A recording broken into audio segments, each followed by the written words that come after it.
কড়ায় সর্ষের তেল দিয়ে অল্প একটুখানি নুন ছিটিয়ে দিয়েছি। এবার ইলিশ মাছের পিসগুলো ভেজে নেব। ইলিশ মাছটা ভেজে নেওয়া হয়ে গেছে, এবার এটা নামিয়ে নেব। কালো সর্ষে 1 চামচ, সাদা সর্ষে 1 চামচ, পোস্ত 1 চামচ, সাদা তিল 2 চামচ,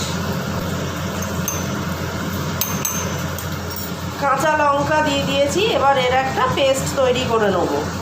মাছ ভাজার এই তেলের মধ্যেই কালো জিরে আর কাঁচা লঙ্কা ফোড়ন দিলাম। কালো জিরে কাঁচা লঙ্কা ফোড়নটা একটু ভেজে নিয়েছি। এবার পেস্ট করে নেওয়া তিল সর্ষে পোস্তটা এতে দিয়ে দেবো।